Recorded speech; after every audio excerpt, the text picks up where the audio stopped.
Hello and welcome to the Creatives Off the Clock podcast. I am your host, Stephanie Whitehouse of SPW Design Media. Whether you are a creative person on or off the clock, we are so much more than what we create. On this podcast, I lift up stories, experiences, and passions of folks in our creative community and really dive into what caring and cultivating space for our creative self looks like. Thank you so much for listening. Well, I just want to give the utmostest and warmest welcome to one of my closest, dearest friends, Andrea. Thank you so much for joining. Artistic venture, something that is still quite in development, but I appreciate you being here so much. Hi, thanks for having me. Okay, so I think we should give some context for just our friendship and our relationship going into this conversation. So I met you in elementary school, I believe, and Are you sure? Fourth I grade? don't know. I know we became friends in 6th grade. Okay, officially. Did you go to? Well, I'm not gonna say it here. Yeah, I went to that beep place. Yes, I did. But I knew of you, and I knew the teacher that you had. But okay. I think we actually started talking in middle school. What a time! Yeah, we became best friends in 6th grade, and here we are today. Yeah, what is that? 10 plus years.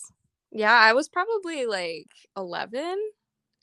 I don't know. So it's probably been like, let's see, I'm 23 now, so a long time. Yeah. It's been a second. But yeah, I just love to hear, what is your story? What are you doing now? And just tell us a little bit about like who you are right now at this time in your life. Yeah, I mean, it's crazy. I haven't seen you in person since like January. It's been almost a whole year. Yeah. It's been almost a year. So yeah, I feel like we haven't been able to talk as much as I would have liked. So I'll get you updated. All right. So I started seeing clients as I'm studying to be a mental health counselor. I'm hoping to get my license as a licensed professional counselor in the next year or so. And I am in my master's program right now. And I started seeing clients this summer, and I'm still seeing clients right now through a community counseling center. And it's called a practicum. So I am under supervision, obviously, and it's kind of a learning process, but I am providing therapy to people of different ages, different cultures, all those good things. So it's really exciting and a great learning experience. Yeah, and I'm also taking some classes and stuff like that. But on the side, I like to think I'm a creative person. Oh, you totally are. You totally are. Literally why you're here. yeah, I guess. So I guess I can talk a little bit about that. Yes, actually, I want to ask you a question about your practicum and stuff like that. It's last I was hearing it was, animals, but also CBT. Is that correct? Yeah. Okay. So that unique mix that you do is really fascinating. So I actually started when I started college. I went to Virginia Tech, and I was studying to be a veterinarian. And I have tons of animal experience. I worked at a vet clinic for years, and I worked at a zoo. All these great experiences. And, due to circumstances, I changed my major to psychology. And I found that I'm really passionate about both mental health and animals. And in the future, I really want to combine those two things. But right now, I'm just working on getting that license to be a therapist. And then once I do that, I can kind of get a certificate to do animal-assisted therapy. That is literally the coolest. It's such a creative mix too. And I think it literally ties into everything that we're going to be talking about today. So can you tell us what you like to create, what you do create in your free time whenever you have an opportunity? Okay, so recently I've been really into crochet. Mm-hmm. In the past, I had a phase where I was painting every day. I have also been knitting since, I don't know, I was 10 years old maybe. My grandma taught me actually. Oh, wait. Oh my Um, gosh, that's so awesome. yeah, and so I still knit once in a while. I knit a beanie not too long ago. Um, and recently, like in the past month or so, I've been crocheting a lot more because that's kind of a newer skill that I'm learning. Mm-hmm. But it's so much fun and it's super relaxing. Recently, I made a crochet little pumpkin since it is almost Halloween. Um, and I've been making a bunch of Oh coasters. my gosh, please tell us about the coasters. They are hilarious. Yeah. So, if you want, you can actually see them on my Instagram. I believe it's at Andrea's Art Co. Yes, and I will make sure that's all in the description where you can find them because Okay. they're the cutest little things. Yeah, yeah. Um, so I started out by making, coasters, pretty normal. Um, and then I got kind of a request from a friend who was saying like, "Hey, I have some cats. Do you think you can make like a cat coaster?"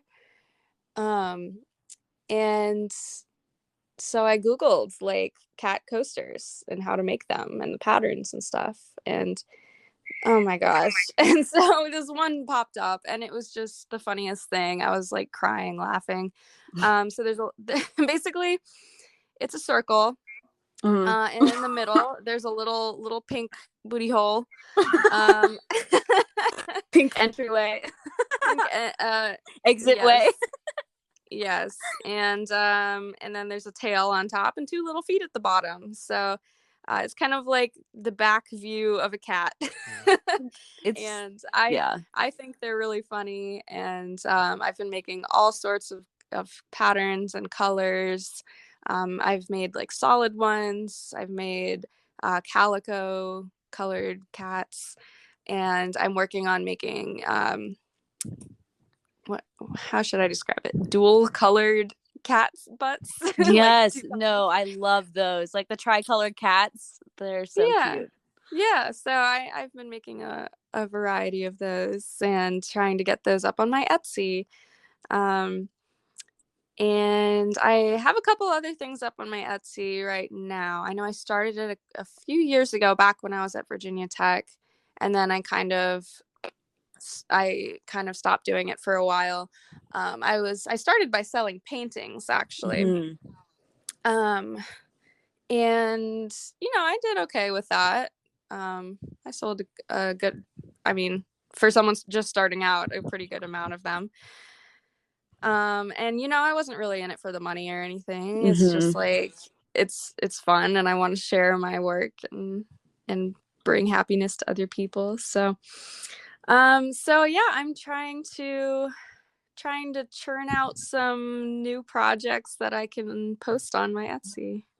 That's awesome. And like you were saying, it's not about the money. It really is this beautiful kind of outlet that you can just relax and put yourself into. And Yeah. what comes out of it. And if you don't like it, sometimes I know, like, I personally think I'm a and it's really hard to like Oh, put out something. same. It's like, oh, that looks like crap. But also like an opportunity to learn and, figure out, okay, how can I like what comes next after this? So Totally. um Yeah. I mean, my coasters and my pumpkin, the things I've been making lately, they're not perfect, but you can tell that they're handmade and made with mhm. love, I Made with guess. love, yes. Like sometimes you'll still see a little piece of yarn maybe sticking out where it shouldn't be, but Mhm. I mean, overall, it's, that's it's learning, and it's ultimately for me to relax and have fun and just enjoy what I'm doing. So if I can spread that with other people, that's great. That's my goal. Literally, yes. I love this so much. And that literally goes into one thing I want to talk about is that you, like you mentioned, are a huge mental health advocate. And can you tell us a little bit about that, and then how specifically you would say that your creative journey supports your mental health journey as well? Sure. Um, so yeah, mental health is extremely important to me. It's obviously I'm studying clinical mental health counseling. Um, and it's also been something very present in like my personal life and in my professional life. Um, so it's kind of everything I do is about mental health, whether it's helping support others with their mental health or taking Mm-hmm. care of my own mental health. That's kind of the basis for everything I do. And being creative, whether it's painting or crocheting or even music. I haven't done Mm-hmm. music in a while, but I grew up doing a lot of music. Um, Anything sort of creative. It's such a great outlet for me to relax after a stressful day. And the feeling after you create something is just Mm-hmm. like so satisfying. Um, and I don't know, it kind of gives me something to look forward to each day. Absolutely. And going off of that, how do you try to intentionally incorporate it into your day and protecting that time? Hmm. Yeah. I mean, it can be a challenge for sure. I'm definitely not perfect at doing it, and there have been periods of time where I'm able to create something every day, and that's kind of the Mm-hmm. goal for me. But it's not always possible. Life happens. Um, but in general, I like to kind of set a limit for myself, like after, I don't know, 7 or 8 p.m. for me. Mm-hmm. I put away all things work, school, and just focus on me time. So I also really love playing video games. Mm-hmm. And that can be creative as well. I mean, So some, yes. some people might laugh at me, but like I love Minecraft and Mm-hmm. Animal Crossing and all those games where you can like create a town or Mm-hmm. or like build buildings. That's a creative outlet as well, and it's really fun. Yeah, I think that's all that really matters, as long as you're having fun. And Totally.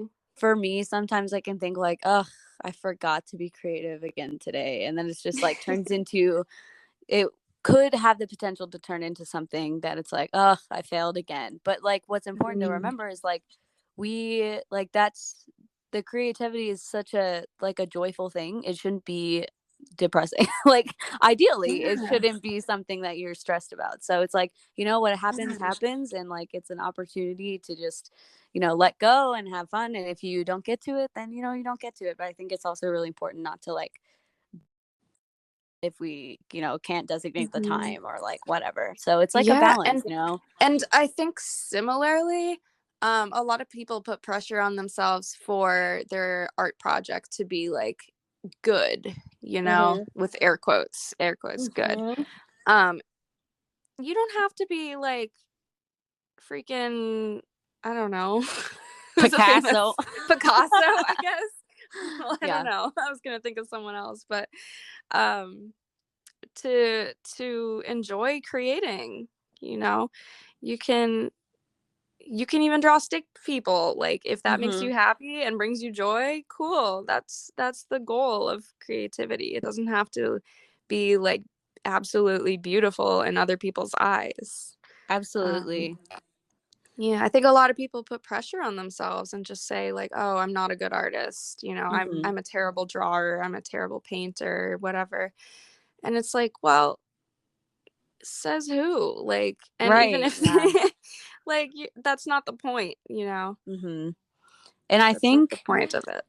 A lot of it comes from like limiting beliefs and what we've been told as children. I know my mom fondly speaks of how she can draw a stick dog and that's about it. But I'm like, you know what? You rock that stick dog. Like Yeah. someone probably somewhere told you that like, oh, your stick dog isn't good enough. But who says your stick dog isn't good enough? Like you can literally do whatever the heck you want. And I think it's Yeah. important to with this balance because it's such a delicate thing, I think, when we create something and then we go to sell it.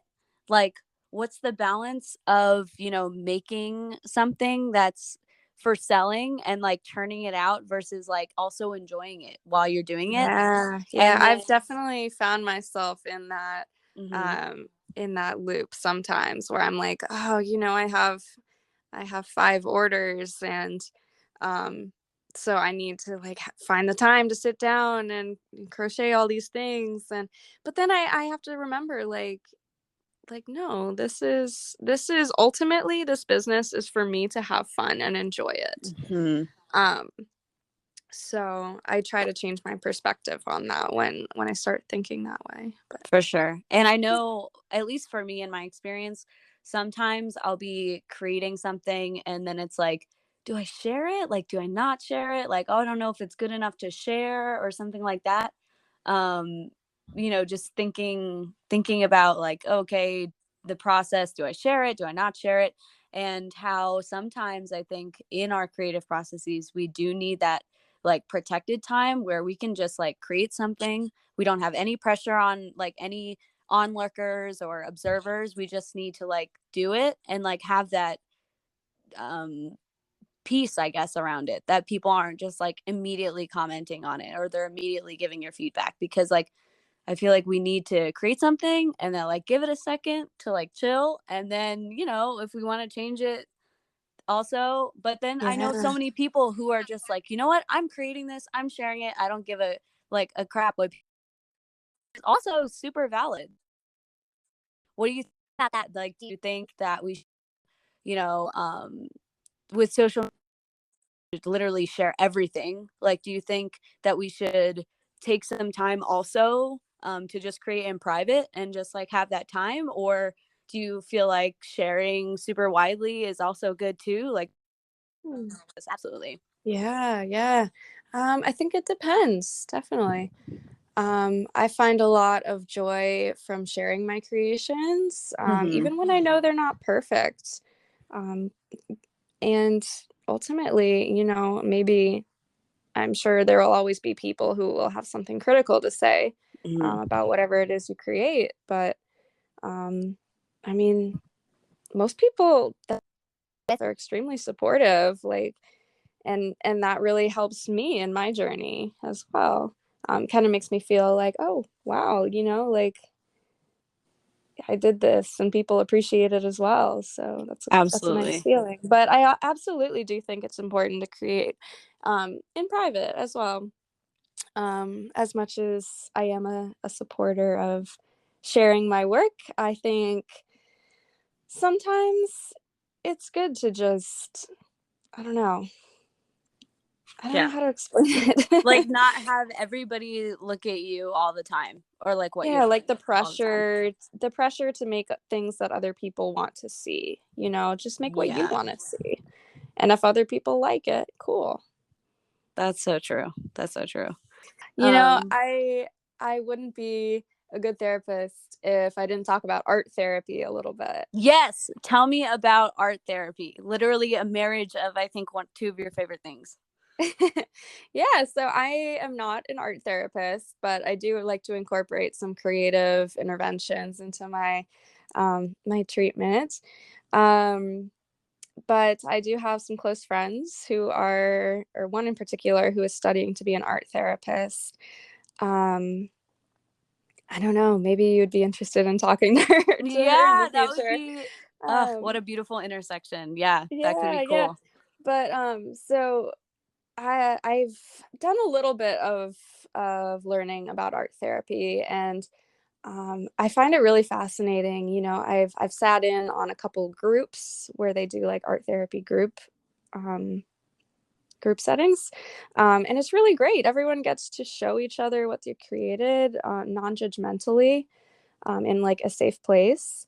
And, you know, everything is confidential in there. So you can really like describe what emotions you were feeling as you were drawing or making the clay sculpture, or whatever it is you're doing that week.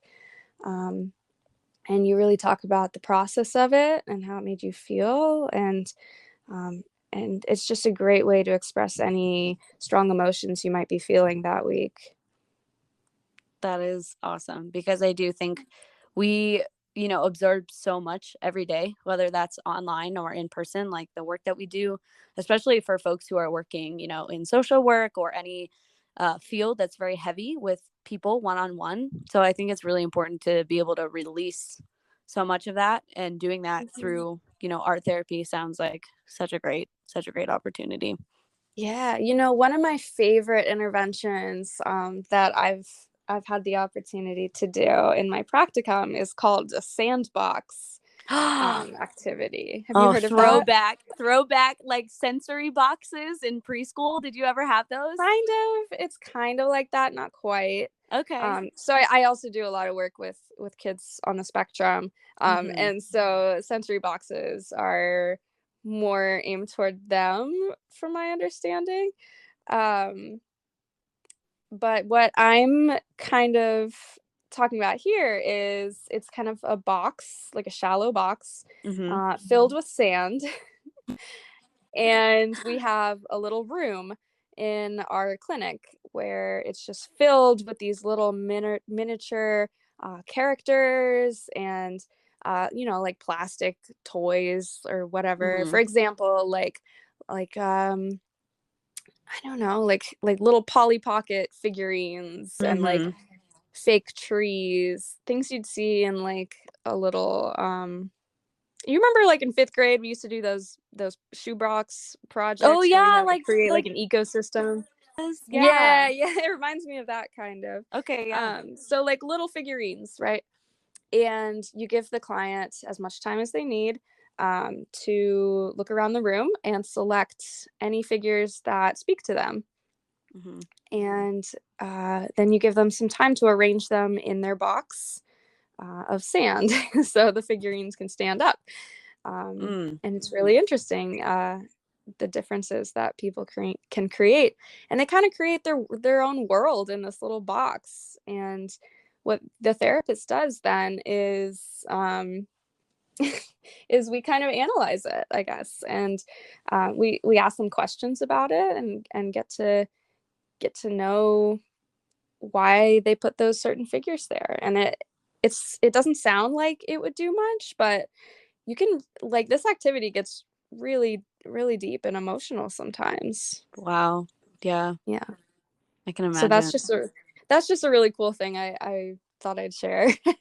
That is really cool. I know I've seen like miniature kind of sandboxes. I forget. I guess are they like Zen gardens? They're like small little boxes of sand that you can like Kind of. drag like a rake through and like put pebbles in there. Like, um kind of, yeah, not yeah, I quite, but just yeah, for sure. Definitely yeah. on a smaller smaller scale. Like this is something that someone would probably have for like for decoration in their office, but that sounds like it's very a tactile experience for these It kids. is. It's a super creative way of, you know, a lot of people are able to express their emotions, you know, what they're feeling. For example, um, one time when I was doing this with a peer, um, they found, like, you know, those little plastic army figurine Mm-hmm. things. Yep. Yeah.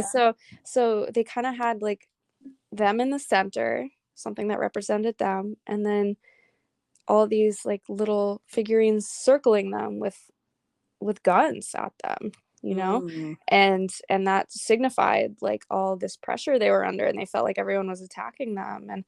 And so yeah, yeah, and it can get, you know, you can really learn a lot about someone and what they're going through. Absolutely. That's actually reminding me of a recent project I had some involvement with. One of my clients was working on like a 3-day retreat / workshop called Leaving Home: Immigration Through the Eyes of Children, but it really focuses on the art that kids would create as they're, in asylum or detention centers, or like literally as their parents are trying to get them, to a new place. So it's a really interesting deep dive into what these kids create and how they portray them and how they Yeah, portray their families. So I exactly. think it's super powerful, the stuff that you're Hmm. talking about. Yeah, So I want definitely. to ask you what you are working on currently and what you are proud of in this moment. I know you did mention the cat coasters, but it could be literally anything. Yes, so I am finishing up my series of cat coasters. I think I have about five different patterns I want to create, because I just have a variety of colors and everything.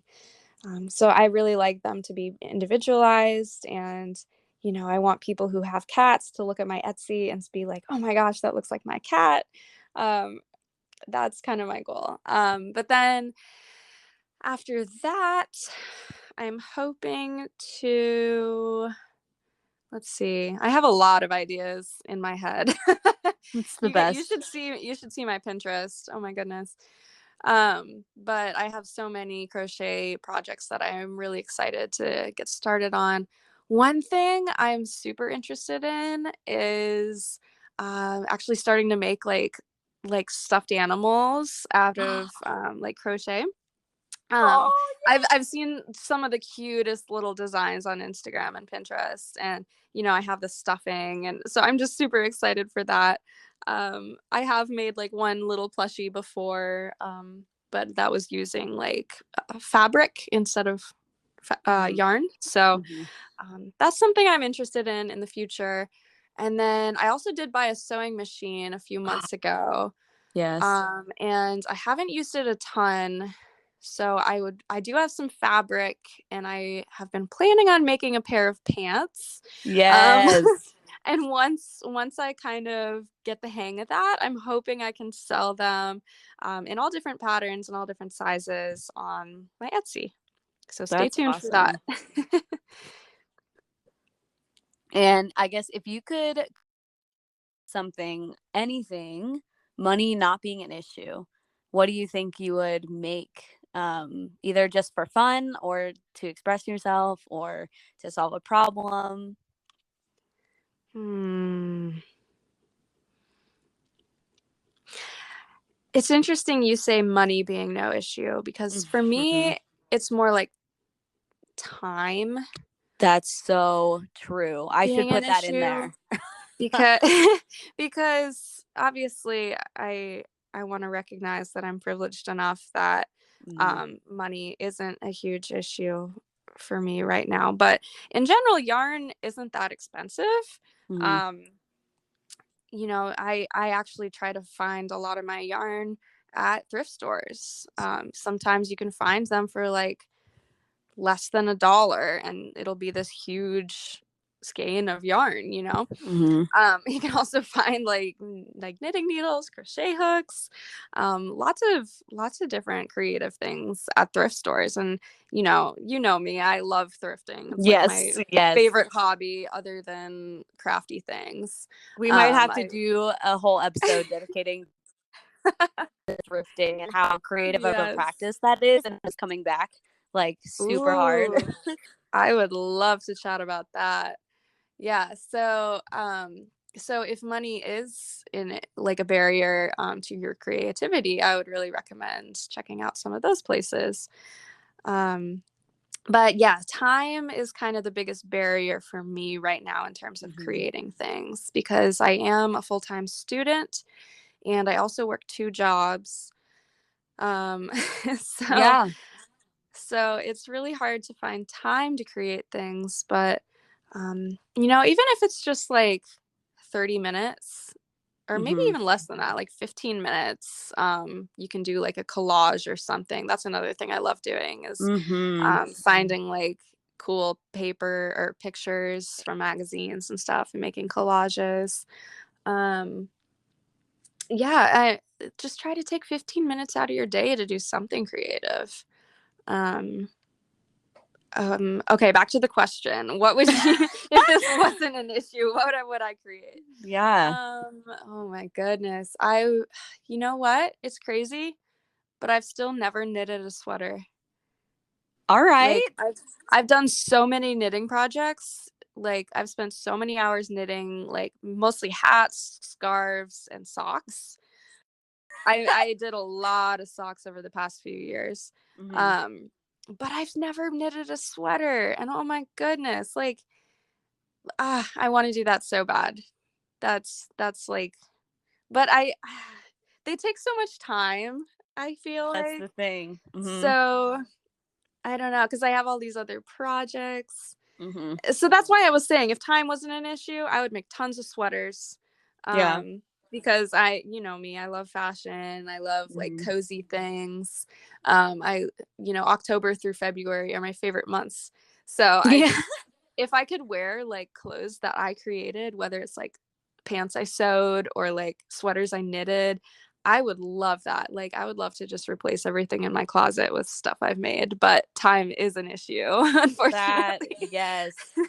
I think, that's the whole point that I was thinking of this podcast. Literally, it hit me. I was drinking coffee at a local place, and I was just journaling, actually doing one of those things that you suggested. I was like, you know what? I'm just going to sit here and free write for like 15 minutes. Because I I don't want love to doing that. take up too much. Well, that's another thing, not wanting to take up too much space in the coffee shop, but that's a whole Mm, nother episode. We could get yeah. into that.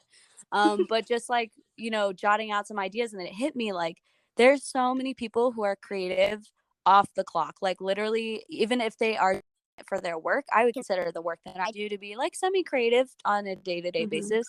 But like there's some are literally flexing their creative muscle like any way they can whenever they can, and like even if Mm-hmm. time is an issue, they still come back to it, and that's Mm-hmm. like the most important.